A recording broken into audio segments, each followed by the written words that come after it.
एक छोटे से कॉलेज में एक सीमा नाम की लड़की पढ़ा करती थी। सीमा राजेश से बहुत ज़्यादा प्यार करती थी और राजेश भी सीमा से बहुत ज़्यादा प्यार करता था। एक दिन सीमा राजेश से बोलती है, राजेश, आखिर में हम दोनों एक दूसरे से छुप छुप के कब तक मिलते रहेंगे? हम लोग शादी कब करेंगे राजेश? तुम्हें तो पता ही है कि एक दिन तुम्हें ना देखूं या तुमसे ना मिलूं तो ऐसा लगता है जैसे जिंदगी में कुछ रूठ सा गया है। प्लीज राजेश, आखिर में हम कब दोनों एक होंगे? आखिर में कब करेंगे हम शादी? तुम चिंता मत करो सीमा, हम दोनों बहुत ही जल्दी शादी कर लेंगे। तुम्हें तो पता ही है कि अभी कॉलेज का लास्ट एग्जाम होने वाला है। जैसे ही एग्जाम खत्म होगा उसके बाद हम दोनों शादी कर लेंगे। और ऐसे भी तुम्हारी माँ को भी तो मनाना बहुत जरूरी है, वरना तुम्हारी माँ क्या सोचेंगी? राजेश, ये कैसी बात कर रहे हो? तुम्हें पता है ना कि मेरे माता पिता लव मैरिज के साफ साफ खिलाफ हैं। और ऐसे भी मेरे माता पिता कभी नहीं चाहेंगे कि मैं दूसरे कास्ट के लड़के से शादी करूं। राजेश, तुम्हें मुझे भगाकर ही ले जाना होगा, वरना मेरे घर वाले कभी नहीं शादी के लिए मानेंगे। रोहित और सीमा आपस में ढेर सारी बातें करते हैं। सीमा जब शाम को अपने घर आती है तो उसकी माँ गुस्से में खड़ी रहती है और तभी सीमा बोलती है, क्या हुआ माँ, तुम ऐसे क्यों देख रही हो? ऐसा लग रहा है जैसे मैं कोई बहुत बड़ा क्राइम करके आई हूँ। क्या हुआ बताओ माँ? भोली तो तू ऐसे बन रही है जैसे तुझे कुछ पता ही ना हो। सब मुझे पता है, रोहित ने सारी बात बताई। ये बता, राजेश के साथ तेरा कब से चक्कर चल रहा है और क्या गुल खिला रही है तू? तुझे हम लोग कॉलेज में भेजते हैं पढ़ाई करने के लिए या वहाँ गुल खिलाने के लिए भेजते हैं? आखिरकार सीमा की सच्चाई उसके माँ को पता चल ही जाती है और तभी सीमा अपने माँ से बोलती है, माँ, वो बहुत ही अच्छा लड़का है, वो मेरा बहुत ही ख्याल रखता है और मुझसे प्यार भी बहुत ज़्यादा करता है। माँ, तुम्हें इससे अच्छा दामाद नहीं मिलेगा। वो सच में मेरा बहुत ख्याल रखता है, मेरी छोटी छोटी बातों को इग्नोर कभी नहीं करता। प्लीज़ माँ, समझने की कोशिश करो। तुम्हारे पापा ठीक कहते थे, मैंने तुम्हें लाड प्यार से बिगाड़ दिया है। तुम्हें थोड़ा सा भी समझ में नहीं आ रहा है कि तुम किसके सामने खड़ी हो और कैसी बात कर रही हो। तुम्हें पता भी है राजेश दूसरे कास्ट का लड़का है और दूसरे कास्ट के होने के बाद भी तुम उससे शादी करना चाहती हो। क्या तुम अपने पिताजी की इज्जत का और मान मर्यादा का कोई भी रिस्पेक्ट नहीं है?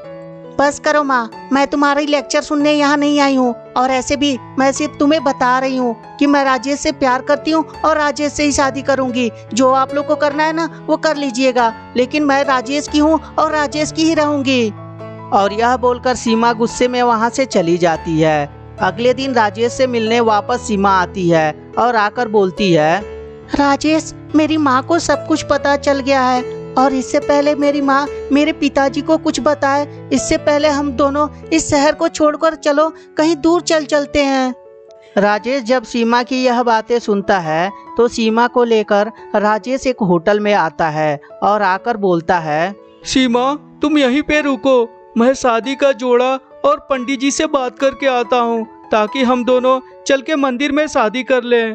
ठीक है राजेश, जल्दी आना, मुझे ऐसे भी अकेले यहाँ बहुत डर लगेगा। अरे पागल, तुम चिंता मत करो, मैं यूं गया और यूं आया। और यह बोलकर राजेश वहाँ से चला जाता है। थोड़ी देर बाद सीमा के कमरे में एक एजेड आदमी आता है। सीमा उसे देखकर दंग हो जाती है कि ये कौन व्यक्ति है जो दरवाजा को नॉक भी नहीं किया और सीधा मेरे पास चला आया। तभी सीमा बोलती है, आप कौन हैं और मेरे कमरे में कैसे चले आए? अच्छा, भोली तो तुम ऐसे बन रही हो जैसे तुम्हें कुछ पता ही नहीं। ऐसे भी मुझे राजेश ने भेजा है। अच्छा, आपको राजेश ने भेजा है? आप पंडित जी हैं, मेरी शादी कराने आए हैं ना? अरे लड़की, ये कैसी बात कर रही है? मैं भला पंडित? अरे मैं ठाकुर हूँ, ठाकुर। और ऐसे भी मैं तुम्हारा शादी क्यों कराऊंगा? और वैसे भी किससे तुम्हारी शादी कराऊंगा मैं? ऐसे भी मैं जिस काम के लिए आया हूँ वो मेरा काम करो।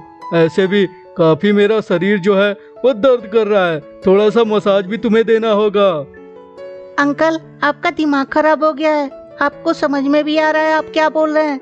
अगर जो मेरा रोहित आ गया ना तो आपको इतना पीटेगा ना कि आपको समझ में आ जाएगा कि किसी से बदतमीजी करने का क्या नतीजा होता है।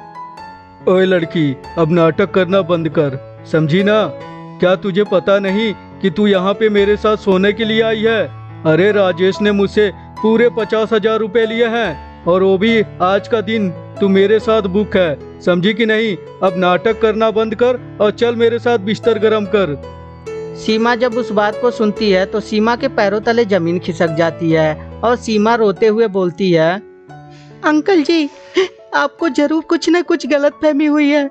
मेरा राजेश मेरे साथ ऐसा नहीं कर सकता। मेरा राजेश तो मुझे यहाँ शादी करने के लिए लाया था।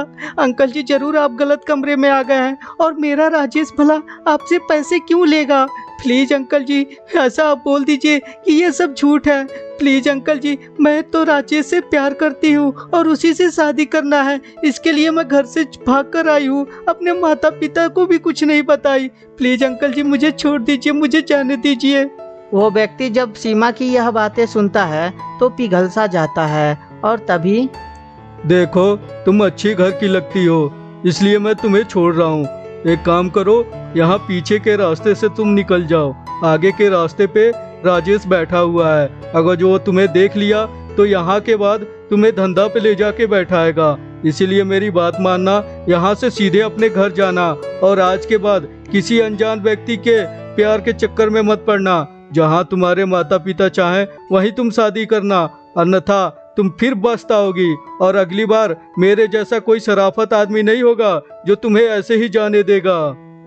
वो दयालु व्यक्ति सीमा की मदद करता है और सीमा वहाँ से अपने घर चली आती है। बेचारी सीमा को आज तक नहीं समझ में आया कि उसका रोहित ने उसके साथ ऐसा क्यों किया, परंतु सीमा को इतना तो समझ में आ गया था कि प्यार वार सब एक मजाक है। तो दोस्तों, सीमा एक ऐसी लड़की थी जिसे कोई अच्छा इंसान मिल गया और वो इस दलदल से बच गई, लेकिन जरूरी नहीं कि सभी को एक शरीफ व्यक्ति मिले।